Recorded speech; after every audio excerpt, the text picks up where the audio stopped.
Oh my God, has World War III just started? Do you think more European countries around the world will be dragged into this war between Russia and Ukraine? Now, we don't even know who is winning and who is losing because all we get is the Western media at the BBC or Washington Post, and they tell us stuff like, Bakhmut is not occupied by Russia, according to the Ukrainians.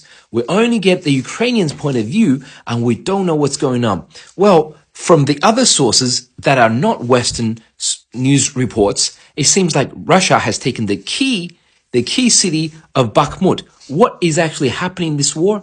And are we about to tip into World War III? First of all, we can answer this question. If Russia can keep on fighting, then that means this war can keep on going. Then that means the NATO countries, a lot more European countries and America might get involved at some stage later on, which probably means World War III.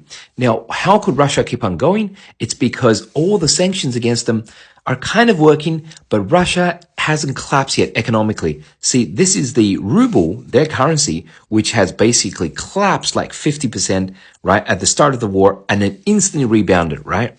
Because everyone needed to use Russian rubles to buy their oil or gas. And now it's pulling back a little. It's literally back to where it was at the start of the war. Not winning and not losing. What is happening here? Well, part of the reason is that the Russians are going around the sanctions that the NATO countries are placing on them. Say, for example, by selling oil to Saudi Arabia and India, they get their imports from Russia. And then Saudi Arabia and India would export that to Singapore, right? Now it's hitting a record level.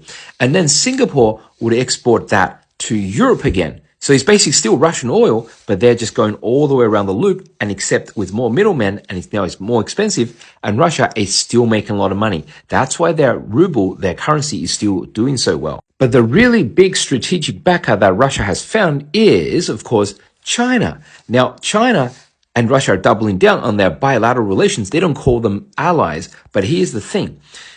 China cannot supply Russia with any weapons right now. If they did, they would get sanctioned just like Russia did. But however, that doesn't stop them from doing business. China doesn't have too much energy. That means it needs to import its oil and gas from these Middle Eastern countries, and then it needs to travel all the way past India through this very narrow strait here called the Malacca Straits, and then up there through to Shanghai. Now, of course, there could be US aircraft carriers blocking this area. So therefore, they're getting their energy now directly from Russia. And of course, that's a partnership made in heaven. What do you think is going to happen?